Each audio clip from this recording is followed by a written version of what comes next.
everybody here knows, he had a lot to share.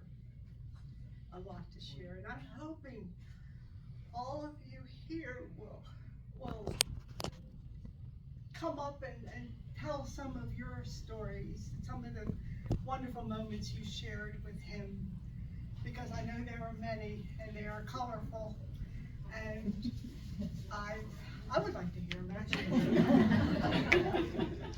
So anyway, while I'm in control, I've got to read to you this from one of his West Point My Days, and if any of you West Point people are still here, I think you know what I'm talking about. Every year on your birthday, you turn in a report, so to speak, and tell what you've done this year and you know where you've been, whatever the case may be. And they're usually pretty, you know, boring. But anyway, but not Howard. Not Howard. He said at one time, this is one of his emails to his class, "No excuse, sir. I was detained," is a standard response for plebes when they are late and they are going to catch it.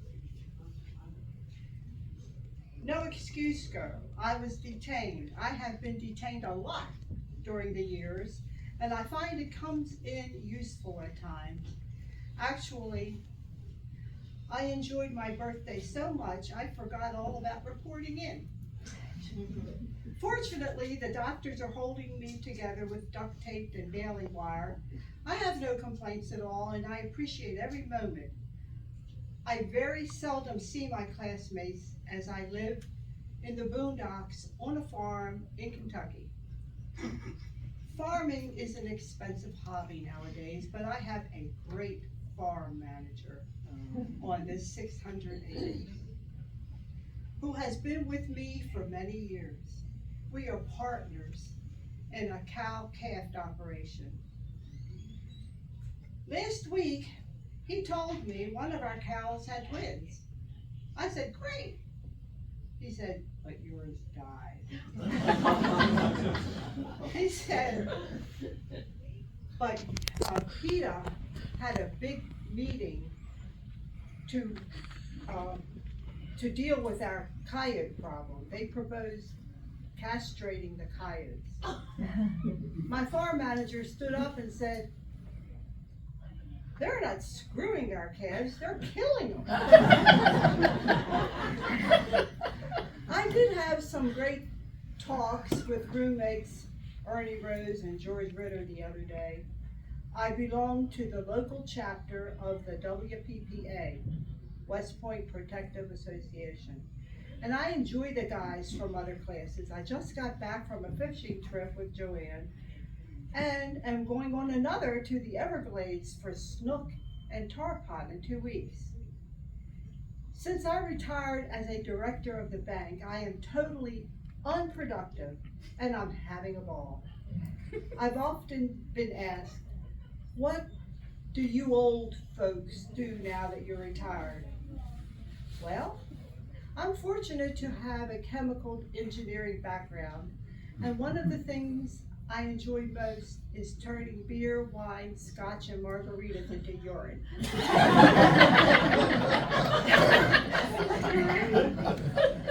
I do still fly with friends who have airplanes. Did I tell you I flew a Russian Antonov in Venezuela on a fishing trip? The airspeed indicator was in kilometers per hour, and I couldn't tell how fast I was going. I took Joanne, she's blonde, to Disney World. When we were in Orlando, she saw a sign saying Disney World left, and she burst out crying. Nah, she really didn't, but she is Polish and Catholic, which gives me a lot of material. I go to church with her. I am always out of phase. They are up, I am down. They are down, I'm still up, they are kneeling, etc. It was hot, and I took out my handkerchief and wiped my brow and spread it on my lap. Joanne leaned over and said, "Is your fly open?" I said, "No, should it be?" Enough frivolousness. I am reminded every day how fortunate I was to be included in the long gray line. It is an honor to be associated with you all. Grip hands. My band of brothers, Howard Wiles. Wonderful.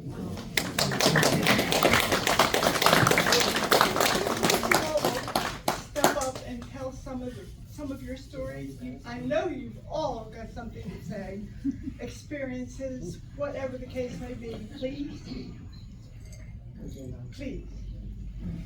Most of you don't know me, I know some of you. And I'm with the fiddling and drinking souls, not the ones with money. I promised myself that if I ever had to do this, I would not speak longer than an Allman Brothers song. Well, you got at least 20 minutes. Considering the subject matter, I don't think I can live up to that. Howard Wiles. How do you measure a man? Not using him as a yardstick, because few people would ever measure up. Howard was a true American hero. He flew the big planes in Korea, a C-130 gunship in Vietnam, for which he earned the Distinguished Flying Cross, which is an award that's, well, for me, it's unattainable. I get high, but I don't fly. Howard was the most unusual individual I think I've ever known. And he was the sort of person around whom things happened. He was like a magnet for things happening. And that's an unusual trait. And he's just a marvelous individual, great sense of humor. Like they have bottomless drinks here when they have the Sunday brunch. He had a bottomless sense of humor. There was no end to it. As the Mayans used to say, the nariz del gato, the nose of the cat. After that, there is nothing. It goes on for an infinity after that. Anyway, it was such a pleasure to know Howard, and I am proud to be able to say that I had him as a friend. And we shared Sunday brunch with Howard and Joanne almost every Sunday, my wife Vicki and I, and select a few other folks. He was always upbeat. He always came down, he would slap the table when he sat down and said, "It's another wonderful day in paradise." Didn't mean what the weather was like. I mean, it could be pouring down rain. He'd still say it's a beautiful day in paradise. And I would always say, "Howard, it's the only day we got." So, anyway, that was my friend Howard Wiles. Good job. So, We're so grateful for the thought of knowing Howard. I met Howard later in my life, and we had common friends. He'd fished with them previously. But in his 90th year of life, he did two things pretty amazing. He married a woman 35 years older than him. And we went to Bolivia on a fishing trip. This wasn't a normal fishing trip. This was out in the middle of nowhere. We landed on a grass runway.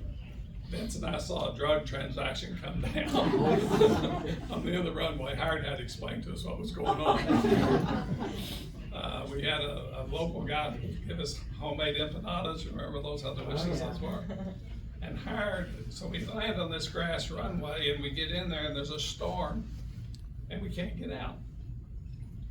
So they had to send another plane with big balloon tires in, and they could only take 2 of us out at a time. They had this special fishing hole they wanted to hire that had opportunity to fish. It's like a mile and a half in. He's 90 years old, but he did it. So at 90 years, he was still living. And I hope we all live every day like Howard did. And it's just so wonderful to spend that time and see his enthusiasm for life, his love for Joanne. And he lived to the last minute. To go on an adventure like that at 90 years of age, I hope I have that. So we're going to miss Howard. Well, I've probably met a lot of you all before. I don't got to tell one. This is on Vince. So Howard had his buddy, I can't remember, he was an architect, and they shared a room, and I got to share a room with Vince. We slept together, is what you're trying to No, we were in separate beds. Vince had on this little pink bracelet around his ankle to keep the mosquitoes. Yeah. Which is when I looked over, I thought, what in the world has Howard done to me? This guy's gay. Vince swore up down his straight, so I trust him. Okay, well, so Howard's one of my best friends. And I met him, this is my son Preston. So Preston's 24, and that's how old I was. And Howard was my age right now when we originally met.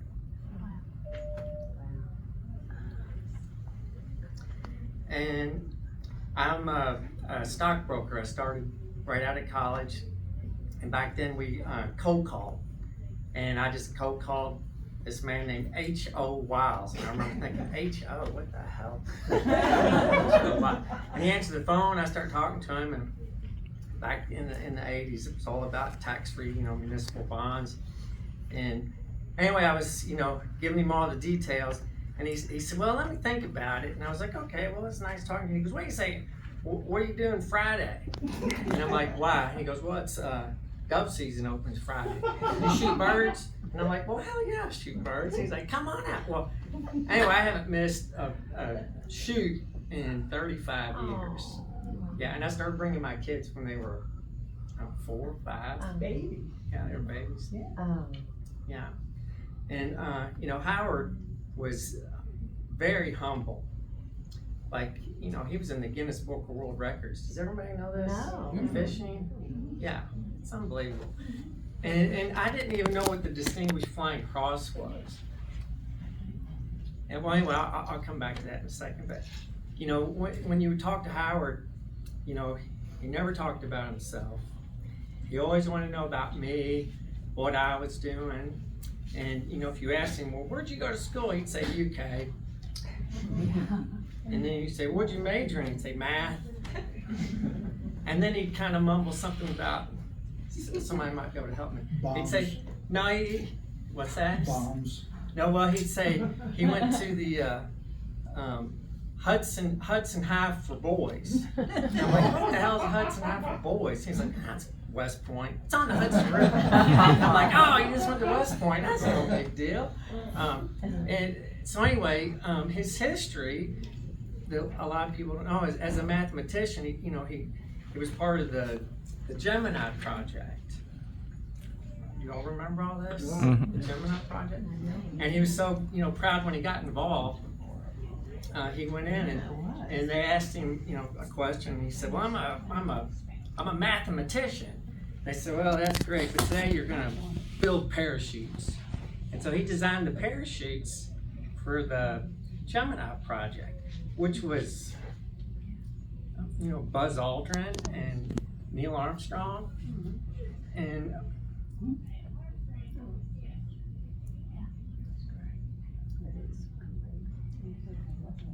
what they did was the Gemini Project was about not just getting people up into space, but keeping them up for anywhere between 4 and 10 days.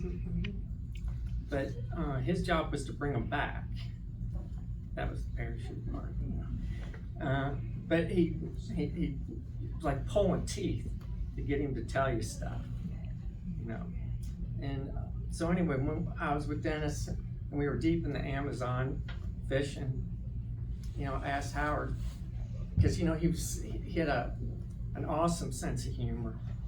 You know, like he would always say, he'd say, tell me about your love life, who you dating?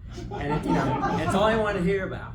And then he would just tell me, you know, lyrics and puns and jokes. And I would tell him, you got an awesome sense of humor for a hired assassin. But anyway, so when we were out in the, you know, on this boat, we bought insurance to fly our bodies home if we died, because when you die out in the jungle, I mean, like, nobody's coming to get you, right? And so I was just sitting there fishing with Howard, and there were crocodiles and piranhas. So you get up to pee, and you're like, hey, quit shaking the boat, because there are, you know, piranhas everywhere. And I asked him, I said, Howard, you don't win the Distinguished Flying Cross. You know, you earned it.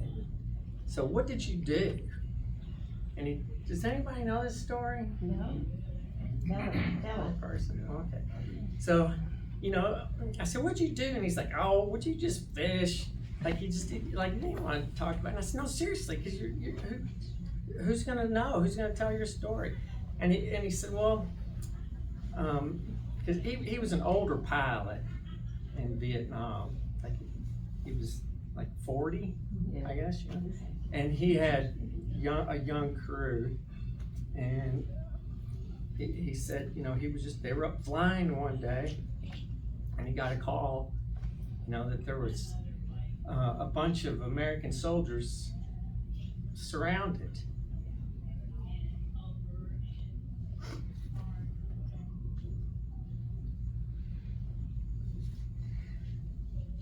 Was it a battalion? I can't remember. There's, you know, you've got, in the military terms, you know, you've got different sizes of groups. You know, you've got platoons, battalions, regiments, blah, blah. And I can't remember exactly what it was, but I'm thinking it was around 200. That's a lot of people to be surrounded by the Viet Cong. And, you know, and he said he got the call. And I said, well, did you have other jets, other planes up there? He goes, no, it's just us. And he was in this, you know, a C-130 gunship, which, if you're not familiar with those, they're badass. I mean, they're badass. I mean, like, you know, Gatling guns, you know, 20 millimeter cannons, you know, they're awesome. So anyway, he said it was just him. And I said, what do you mean it was just you? You weren't flying a C-130 by yourself. And he said, well, I had a couple kids on the boat, or on the ship. I had a navigator and a couple other ones. And anyway, so he went to where the battalion was surrounded. And he said he had to go real low. And, you know, I used to ask him, because, you know, Howard liked to party. And I said, well, you know, I hear all these stories about Vietnam. He said, oh, no, he said, when I was at Vietnam, I never drank, I never did drugs. He said, flying, he took so much pride in it that, like, he wouldn't do anything to affect his skill.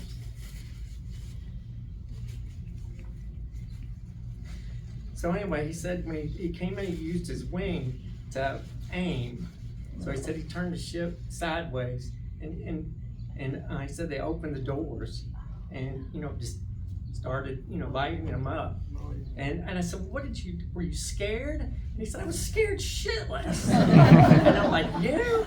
And he's like, yes. I said, well, what did you do? He said, well, I basically just flew in circles so low. And he said there were, you know, Viet Cong with small arm pistols, like shooting at him with their pistols because he was so low.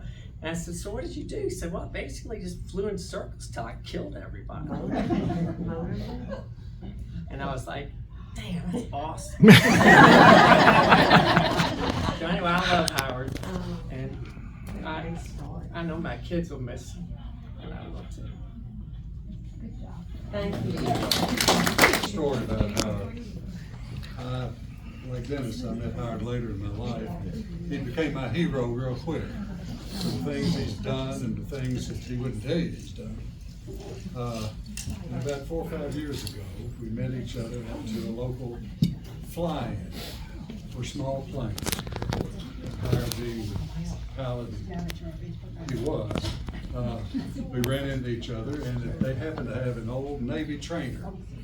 Probably saw one of John Wayne movies or something. Had the cockpit that would slide by, and the old prop front.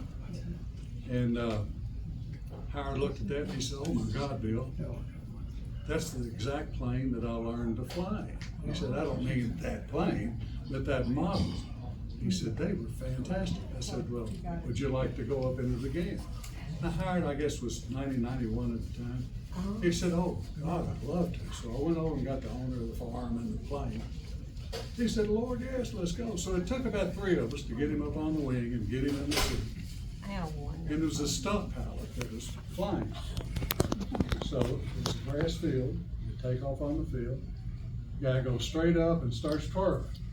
Now Howard's in the back of the cockpit, and this guy's doing this. And he went upside down and just, he was gone. He went towards the river. And I thought, oh, I hope Howard's gonna be okay. About 5 minutes, here they come back, upside down again, and did a flyover around the field and landed. And it took another 3 guys to get him out of the plane, and about 5 more people to wipe the grin off him. He couldn't stop grinning, and he called me twice that night. He said, "Bill, just want to let you know, that's the greatest thing I've done in years. I can't believe I got to fly in the plane when I first flew in." So that was my Howard story. I'm Bill Savage, and I had the privilege of serving as president of First Federal Bank, and Howard always received my respect because he spent a lot of time in Colorado, and he never missed a board of directors meeting. He was so faithful to First Federal and the employees at First Federal. He was proud to be there and made such a huge impact on everybody with his attitude and with his consistent ability to be so loyal to the bank. He was just a joy to be with. Oh, great. And I've probably known Howard for about 50 years. When I was in my 20s, I first met Howard. He'd come to town, to Georgetown, because a friend of ours was getting married. And he was driving a station wagon, kids in the back, and he and Martha came to the wedding. I didn't know who he was. I was introduced because his wife and my mother were good friends at the time.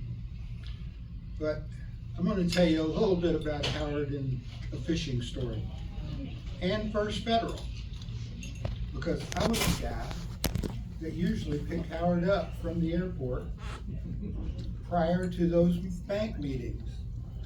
And there were several times I would have to write down on the calendar when Howard was due to have a bank meeting, because he'd call me on a Thursday and he'd say, "You know what, I think I got a bank meeting on Friday. Can you be there?" I said, "Howard, it's not till next week. I'll come get you." So Howard was always after me to go fishing, but he liked saltwater fishing. He fished freshwater, but he really enjoyed the saltwater fishing. So I said, "Okay, I'll go with you, but you're gonna have to go to Minnesota with me freshwater fishing." He says, "Okay." Now Howard is used to flying places. Howard is used to, he was used to attention. He was used to being taken care of. So he said, "What do I need to bring?" I said, "Well, your fishing pole and your tackle, and I said, bring some clothes. We're gonna be up there for about a week. It's a small cabin." I didn't tell him it was the size of a closet and a half. And I said, "You know, we're gonna be out on 2 or 3 different lakes, but they're close to each other." And he never asked about how we're gonna get there.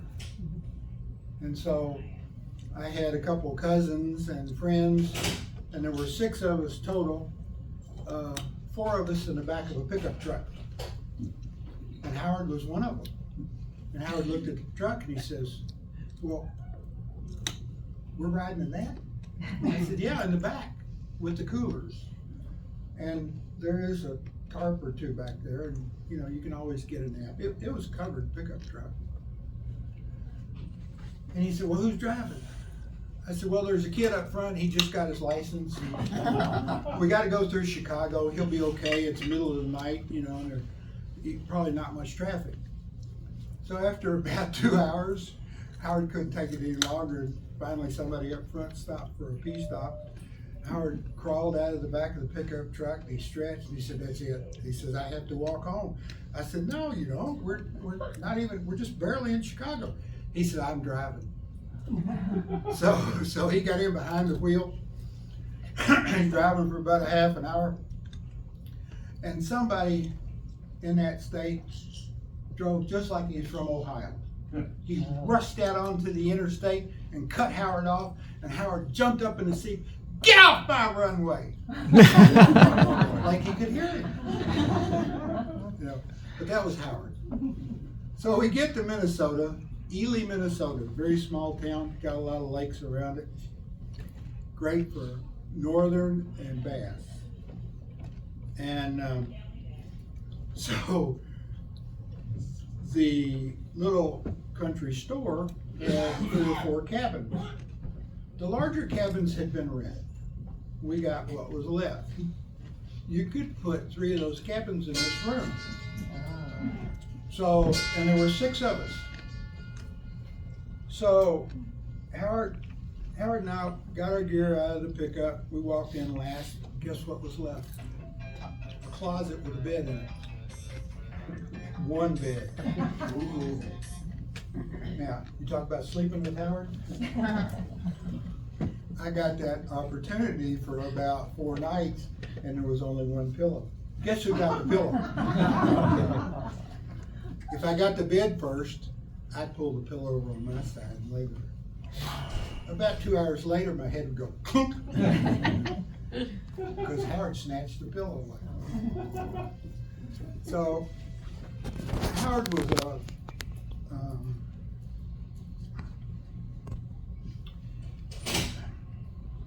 he was more than a dear friend.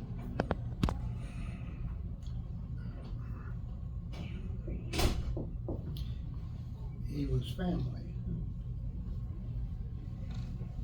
and I'm gonna miss him, just like a lot of you people will.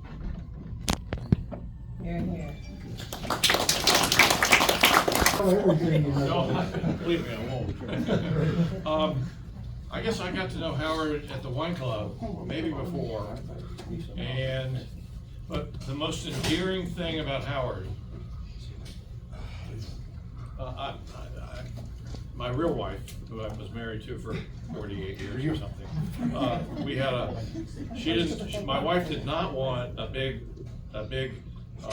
deal where people had to wait to get a drink. So when she died, she purposely, she purposely said, let's have 2 bars in the driveway so everybody could have a drink. And if they want to come in and get some food and talk, and then they go in the backyard and drink some more. And there were a lot of people liked her. And this was about 12 years ago. And so in the back, I was finally persuaded to eat some food because I was out drinking with everybody as they came in. So I went in the back, and good old Howard, and this is lovely Howard. He comes up to me and he says, now I have a little background. Whenever Mariel and I would go to a party, Mariel liked to talk to guys and I like to talk to women, so we really never worked together at a party. I'm not sure why, but that's the way it was. So Howard says, he goes like this, he says, I know Mary Ellen's here somewhere, but I can't find her. Only Howard, I love the guy. I mean, that's such a neat thing to say to me, and it meant an awful lot to me. And I love his wife, and she's great, and I'll miss Howard. And then one kind of cool thing at the end, I had recently been unemployed, so he calls me and he says, I hear you're broke. Okay. He says, I got a place for you to come and live, and you can shower, and there's access to the kitchen, and you can help take care of me, and it'll be fun. And I said, it would be fun, but let me think about it. Unfortunately, it was only like 2 weeks before. And Joanne, thank you for loving our friend. Yes. And all the other things are You all lived on the farm 3.5 years. So obviously we're talking about the same man, for sure. The one thing I remember the most with him about a year ago at the gate, I don't think there's probably nobody in here that was his age, but anyway,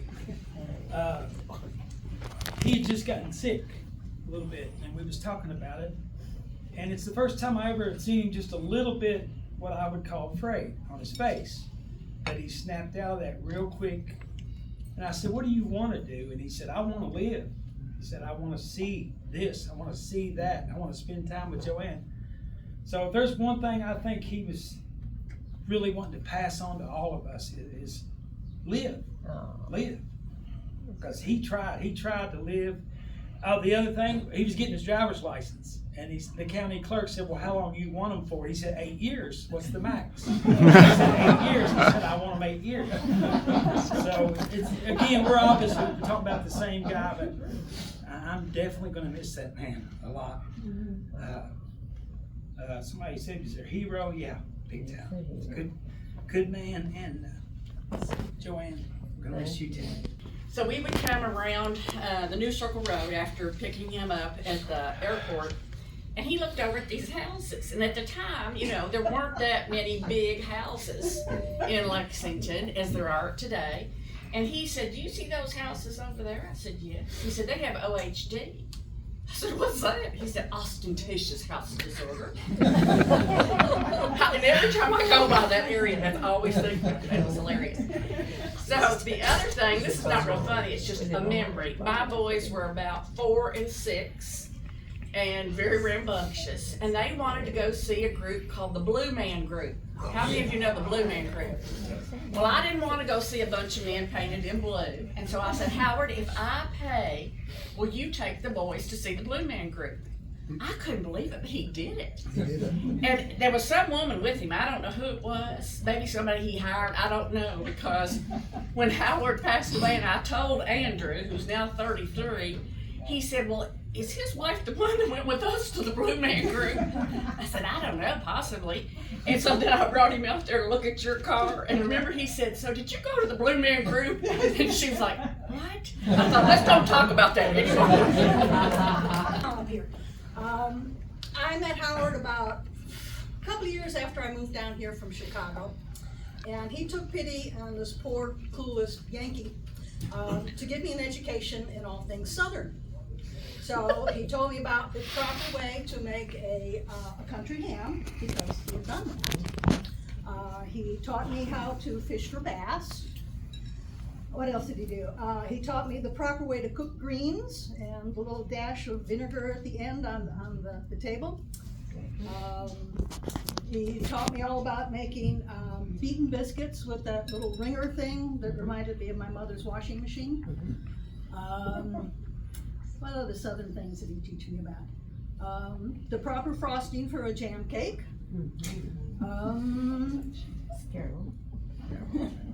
Well, yeah. He did not teach me about bourbon though, because he had a fondness for a nice sipping rum. And I think one barrel rum. It was a fishing trip in Belize where he picked that up, and he was disappointed that he could not get that here in Lexington. So he found a place in Indianapolis that could get him some. So I was on my way to Chicago for Thanksgiving, and I had a couple friends who lived in the northeast corner of Indianapolis, not too far from the liquor store. So I said, can you pick this up for me? Sure, no problem. So I went and picked up 2 cases worth of one barrel, and took it to my friends, drove it to Chicago, hauled it up to my sister's condo, hauled it back down, and then eventually delivered it to Howard. There was one year when Howard came into possession of a gallon of moonshine. And he was going, what am I gonna do with a gallon of moonshine? And I told him, well, you divvy it up into a bunch of mason jars, put a red bow on top and give it away for Christmas. So that same mentioned moonshine, it's really well aged. Doesn't that any better? So this is to Howard. Thank you for your wisdom, your humor, and your friendship. Here. Here. Party's on. Just like rubbing alcohol. Oh, hi there, sweetheart, I haven't seen you. Last time I saw Howard was at the Sunday brunch, and Howard's so great because he always has such great spirits.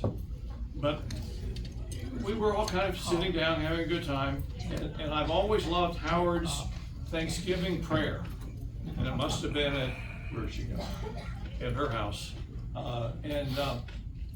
he kind of hemmed and hawed, and then he started saying the Thanksgiving prayer, and I wish the hell I would remembered it, because it would have been very appropriate now, because we all give thanks for Howard, and especially you for bringing joy and everything else in his life. So thank you, Joanne, and just Howard's Thanksgiving prayer. I wish I knew the words.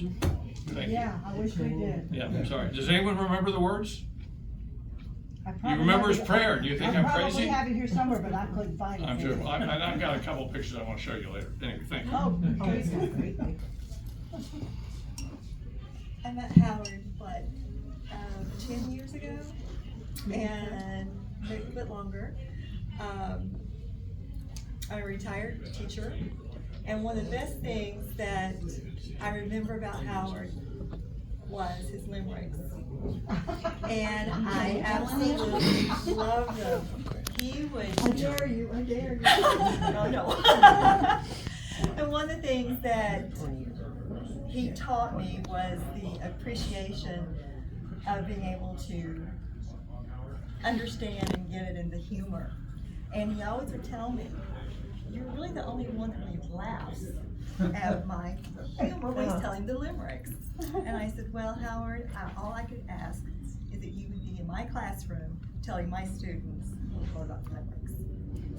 And that's one of the biggest things I remember about Howard, was his joy of telling them and really getting into them and reciting them. And he remembered words. He loved telling them, he loved telling jokes, Yeah. and he absolutely He loved j- the he laughter did. that he was able to bring. He would look at Joanne, especially at the Thoroughbred Club on Sunday after for brunch, and he would say, "Have I told this one before?" It didn't matter. He wanted to hear it again, because he could really get into it and really tell it. So that's one of the biggest things I remember about Howard, is his love of life that Joy has. So this is my daughter Victoria, and Howard used to tell me this one limerick, and I could never remember it because we were always drunk. And so finally, Howard? we were at the house. I said, "Howard, I got to record you telling this limerick." And my daughter just happened to have it on her phone. She said, "I don't know if it'll be loud enough." I said, "Just turn it up, everybody be quiet." Let's see if we can. Okay. And for the record, it's inappropriate. What limerick isn't? Okay, let's see. Earmuffs. There was a fellow named Skinner who took the young lady to dinner. At 9 o'clock, it was dinner. Skinner, not the dinner. A